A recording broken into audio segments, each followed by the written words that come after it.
ನಾಗರಿಕ ಸಮಾಜವನ್ನು ನಾಚುವಂತೆ ಕಾಶ್ಮೀರದಲ್ಲಿ ಉಗ್ರಗಾಮಿಗಳು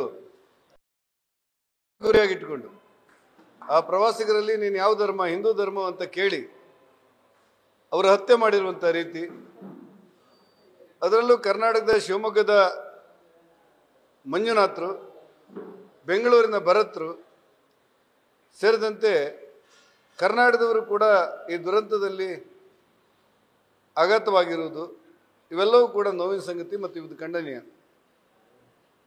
ಉಡುಪಿ ಜಿಲ್ಲೆಯಲ್ಲಿ ಸತೀಶ್ ಅನ್ನೋರು ಕಾಶ್ಮೀರದಿಂದ ದೂರವಾಣಿ ಮೂಲಕ ಸಂಪರ್ಕ ಮಾಡಿ ಸ್ವಲ್ಪ ನಮಗೆ ಕಷ್ಟ ಆಗಿದೆ, ಆದರೆ ಈಗ ಸುರಕ್ಷಿತವಾಗಿದ್ದೇನೆ ಅನ್ನುವಂಥ ಸಂದೇಶ ಕೊಡ್ತಾರೆ. ಬ್ರಹ್ಮಾವರದ ರಾಜೇಶ್ ಶೆಟ್ಟರು ತಮ್ಮ ತಂಡ ಅಲ್ಲೇ ಇದೆ, ಆದರೆ ನಾವು ಸುರಕ್ಷಿತವಾಗಿದ್ದೇವೆ ಅಂತ ಹೇಳಿಕೆ ಕೊಟ್ಟಿದ್ದಾರೆ. ಒಟ್ಟಾರೆ ಉಗ್ರಗಾಮಿಗಳ ಅನಾಹುತದಿಂದಾಗಿ ಕಾಶ್ಮೀರ ಮಾತ್ರ ಅಲ್ಲ, ಇಡೀ ಭಾರತದಲ್ಲಿ ಅವರ ಉಪಟಳ ಅತಿಯಾಗ್ತಾ ಇದೆ. ಇನ್ನು ಮುಂದಾದರೂ ಕೂಡ ನಾವು ಇಂಥ ಭಯೋತ್ಪಾದಕರ ಪ್ರಶ್ನೆ ಬಂದಾಗ ಬಾಂಬ್ ಇಟ್ಕೊಂಡವ್ರನ್ನ ಅಮಾಯಕರೆನ್ನುವುದಾಗಲಿ ಅಥವಾ ಪೊಲೀಸ್ ಠಾಣೆಗೆ ಬೆಂಕಿ ಹಾಕಿದವ್ರನ್ನ ಮುಗ್ಧರು ಅನ್ನುವುದಾಗಲಿ, ವಿಧಾನಸೌಧದಲ್ಲಿ ದೇಶಕ್ಕೆ ವಿರೋಧ ಕೂಗಿದವರ ಬಗ್ಗೆ ಸುಮ್ಮನಿರುವುದಾಗಲಿ ಸಲ್ಲ. ದೇಶ ಇಂದು ಸಂದಿಗ್ಧತೆಯಲ್ಲಿರುವಾಗ, ಭಯೋತ್ಪಾದಕರು ಅಟ್ಟಹಾಸದಿಂದ ಮೆರೀತಾ ಇರುವಾಗ, ಇಡೀ ದೇಶ ಒಟ್ಟಾಗಿ ಪಕ್ಷ ಪಾರ್ಟಿ ಎಲ್ಲವನ್ನು ಮರೆತು ರಾಷ್ಟ್ರ ಒಟ್ಟಾಗಿ ಇದನ್ನು ಎದುರಿಸಬೇಕಾದಂಥ ಅವಶ್ಯಕತೆಗಳಿದೆ. ಭಾರತದ ಪ್ರಧಾನಮಂತ್ರಿ ನರೇಂದ್ರ ಮೋದಿ ಅವರು ಮತ್ತು ಗೃಹ ಮಂತ್ರಿ ಅಮಿತ್ ಶಾ ಅವರು ಇದಕ್ಕೆ ತಕ್ಕ ಉತ್ತರವನ್ನು ನಾವು ಕೊಡ್ತೇವೆ, ಪ್ರತಿ ಭಾರತೀಯನಿಗಾದಂಥ ನೋವಿಗೆ ಸರಿಯಾದ ಉತ್ತರವನ್ನು ನಾವು ಕೊಡ್ತೇವೆ ಅಂತ ಹೇಳಿರುವುದು ಸಮಾಧಾನದ ಸಂಗತಿ.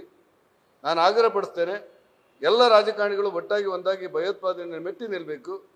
ಅದರಲ್ಲೂ ಹಿಂದೂಗಳನ್ನು ಗುರಿಯಾಗಿಟ್ಟುಕೊಂಡು ಮಾಡುವಂಥ ಈ ಹತ್ಯೆ ಇದೆಯಲ್ಲ, ಅತ್ಯಂತ ಖಂಡನೀಯ ಅಂತ ಹೇಳಬೇಕು. ಇಡೀ ಸಮಾಜ ಇದರ ವಿರುದ್ಧ ಸೆಡೆದು ನಿಂತು ಹೋರಾಟ ಮಾಡಿ ಸಮಾಜಕ್ಕೆ ನ್ಯಾಯವಿಸುವಂಥ ಕೆಲಸ ಮಾಡಬೇಕು ಅನ್ನುವಂಥ ವಿನಂತಿಯನ್ನು, ಆಗ್ರಹವನ್ನು ಮಾಡ್ತೇನೆ. ಯಾರು ಹೇಳಿದರು?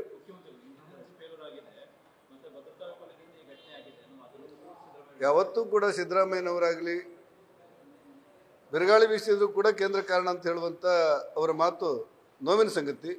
ಈ ಸಂದಿಗ್ಧ ಸಮಯದಲ್ಲಿ ಮತ್ತು ಸಂಕಟದ ಸಮಯದಲ್ಲಿ ನೀನು ಯಾವ ಜಾತಿ ಯಾವ ಧರ್ಮ ಕೇಳಿ ಮಾಡಿರುವಂಥ ಹತ್ಯೆ ಮಾಡಿರುವ ಸಂದರ್ಭದಲ್ಲಿ ಆದರೂ ಕೂಡ ಅವರು ವಾಸ್ತವಿಕ ಸತ್ಯವನ್ನು ತಿಳ್ಕೊಂಡು ಕೇಂದ್ರ ಸರ್ಕಾರವನ್ನು ಬೆಂಬಲಿಸಬೇಕು ಅಂತ ನಾನು ವಿನಂತಿ ಮಾಡ್ತೇನೆ.